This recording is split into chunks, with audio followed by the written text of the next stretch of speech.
much, Judith. So we invite you and Dr. Munos for a very short session for questions and answers.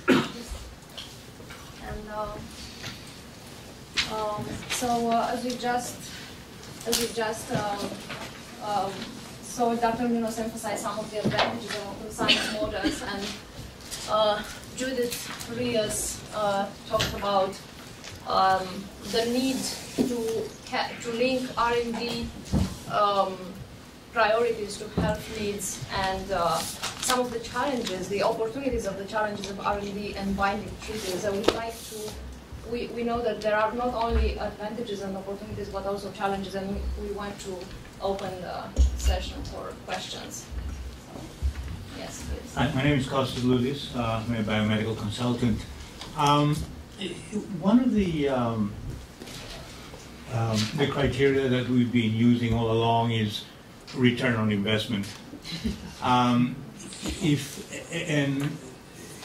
If one corrects for return on investment on what you showed as successful companies, how do the numbers come out?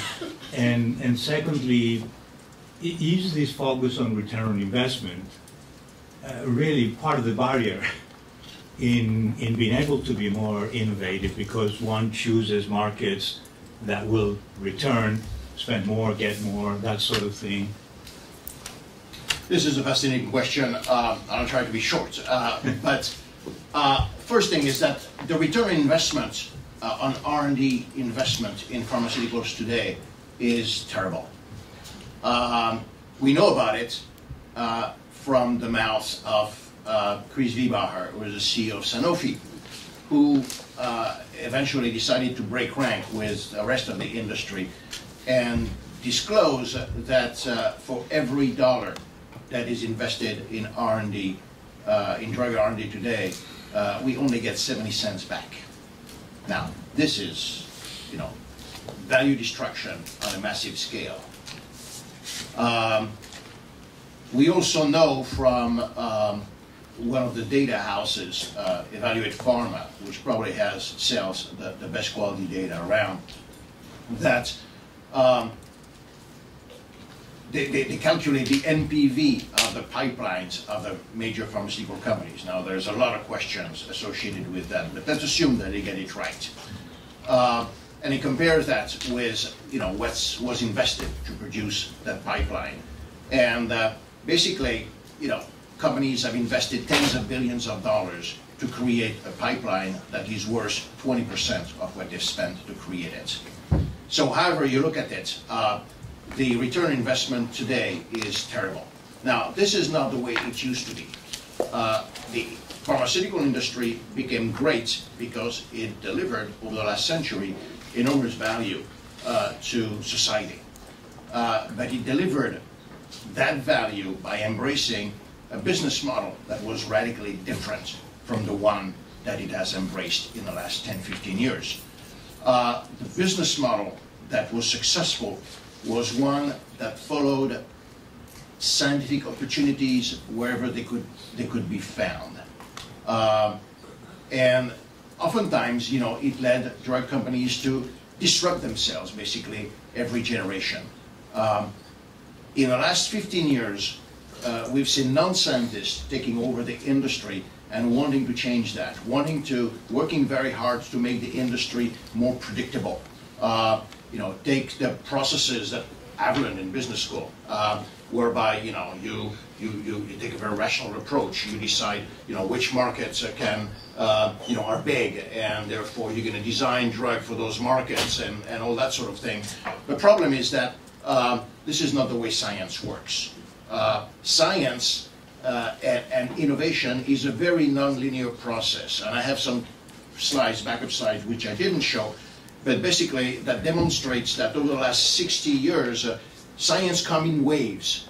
So you may have 15 years during which a particular disease is going to see a profusion of new drugs, and then nothing for 15 years.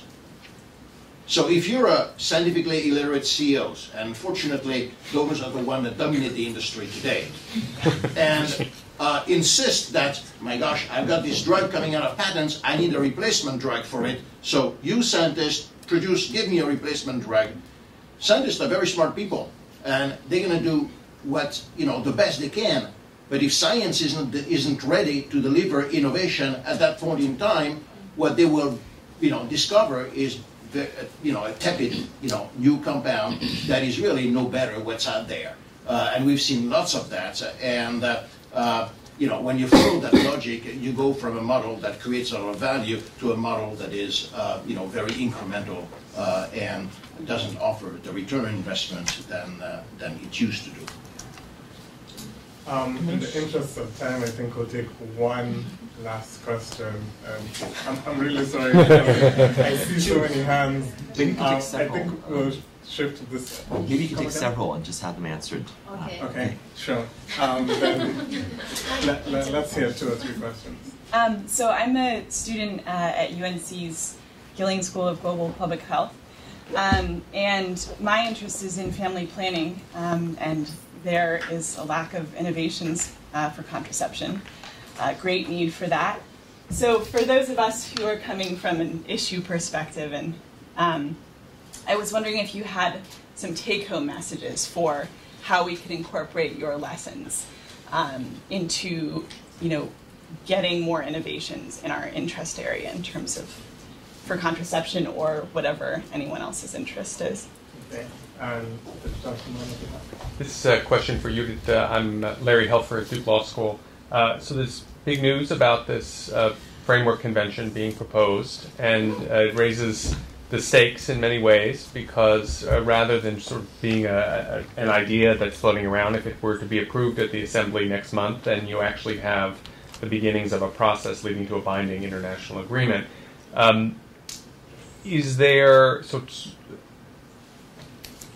What do you think the prospects are? I mean, are stakeholders on all sides on board? Are there attempts to reconcile this with the TRIPS agreement and so forth? I mean, so there's a lot of consensus building that needs to be done, and I'm just curious, both as your sense of the prospects that this would actually go forward and whether there's broad consensus and buy-in from those who have opposed these similar kinds of measures in other international venues. And one last one, yes. So all of the open innovation models that you spoke about were extremely compelling and all feature a lot of cost savings on the research side. And looking at a lot of those going forward into trials and then into distribution, those are areas where Big Pharma has traditionally had a lot of strength. And in the new Big Pharma model, a lot of companies are thinking about becoming acquirers, specializing in marketing, specializing in distribution. So how can we add to the open innovation ecosystem to ensure that value and affordability translates from this cost savings on the research side through how they get developed and distributed instead of being part of a Big Pharma-driven acquisition model? Okay, so we'll try and go through, okay, one more. Because I enjoyed your presentation a lot. One of the things, speaking as a molecular biologist, what's hit pharma in the last few years in terms of discovery is also the high-fangled methodologies that have been less than productive. There's a recent article in Nature Reviews Drug Discovery, Better Than Beatles is the title of the article. And so, in some ways, this personalized medicine, some things are just pipe dreams that pharma has been following. And the cost of doing some of those things, the basic research is so expensive and the return is very, very low. So use of technology, the glamorous technologies, has not really been very successful in terms of producing drugs. So that's another place where rethinking has to happen. Okay, let's let our speaker answer to these questions. Because I had a short question. I do think. Thank you. I do think that we have a very good chance right now. If you ask me in 2008, when the approval studies in the plan of action, there was already a mandate by member states as a proof of how we could move to the next level, moving to a binding convention, how big were our chances. I would say not very big, because it was really like there was a lot of opposition. But I think this expert working group, what I've seen of the report is it's very well drafted, it's very well argumented, it's very technical. It doesn't seem to be very controversial. It should not be controversial. But of course, I'm not naive, and I know that what we're trying to do is big. We're trying to change the current innovation model, and there are a lot of forces that are going to oppose that.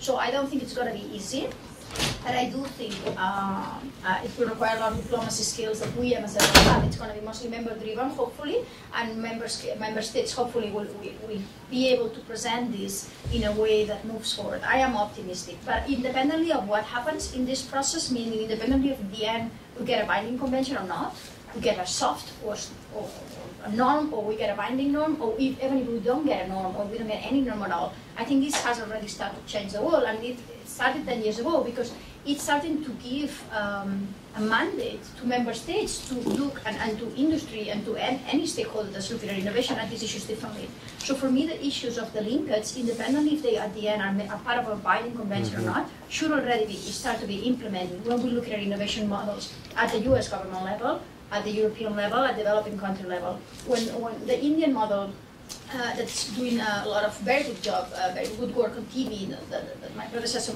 Munos mentioned, I think it's already an example of these ideas being thought. If some of the PDPs are starting to think about better licensing policies, we have already all these ideas being implemented. We need more of that. So I think this is already changing the world. Hopefully these discussions will not be blocked, will continue, and we will be able to define these norms and the content of the global norms that we need for research and development in a much more sophisticated and detailed way, and hopefully at a multilateral level that's member state driven, and it's not industry driven, it's not foundation driven, it's not NGO driven, should be member state driven. So Thank you. that's what I would like to see. Thank you. Thank you. And for Bernard, I think you had a couple of questions. One was looking at how this breakthroughs can be applied to the family. I'll try to make a composite answer to the three questions.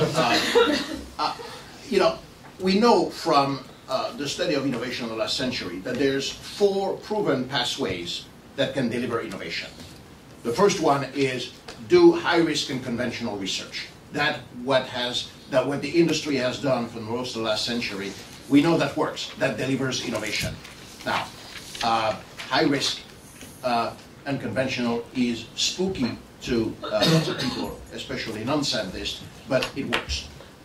We also know that what NIH pioneered after World War II, that is known as patient-oriented research, which is basically, physician scientists looking at patients and making some clever clinical observation, some of them may be unexpected. Like, for example, when someone noticed or got the idea that perhaps ulcers have an infectious nature, origin, and that turned into a Nobel Prize. And you get a number of examples like this. So breakthroughs that came from clever clinical observation. That's the second pathway. The third pathway is the drug repurposing movement. The observation that hardly a month go by without somebody figuring out that a drug that has been out there for 30, 40, or 50 years as an anti-inflammatory all of a sudden, is found to be active against cancer. A year ago, I started to actually log on an Excel spreadsheet those announcements, drug repurposing opportunities, and my spreadsheet has 150 lines right now. So the store of drugs that have been approved over the last 50 years, and plus the drugs that have not been approved but have undergone significant clinical research, altogether you've got about 9,000 molecules there. There is hundreds of undiscovered new drugs, so to speak, in that store. And some people, like Eric van Hippel at MIT, have argued, rightly so, that this is a very effective way of discovering new drugs. It's cheap, it's fast, and so forth. So that's the third path, and the fourth path is the one that was pioneered by DARPA. Forget about trying to, iterate on the existing stuff. Just disrupt the whole thing, and rely on a few mad scientists to do that. You'll do it, on the cheap, and you'll do it very effectively. So we know those four pathways work. Now, what is the industry doing? None of those 4 things. They moved away from it, and they have embraced a 5th pathway, which is unvalidated and actually has not really delivered that much. It's a target-based drug discovery model that has embraced fancy new technologies, very expensive, that have really not delivered at all. The whole thing of focusing on a target and personalized medicine is an interesting idea, very fashionable ideas. but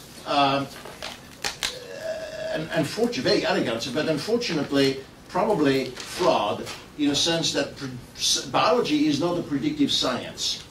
So the idea that you're going to find a target and link it to a disease, and then if you modulate that target, you're going to have a drug for the disease, it works, but in very, very few cases.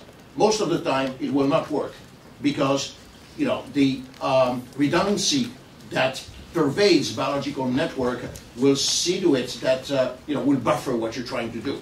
And you'll end up with zero activity or sometimes toxic side effects. So it's, eventually, when we've eliminated all knowledge gap, biology will become predictive, but we're a long way from that. So for the moment, we've got to, I would suggest, come back to what we know works and forget what doesn't work or what has not been validated.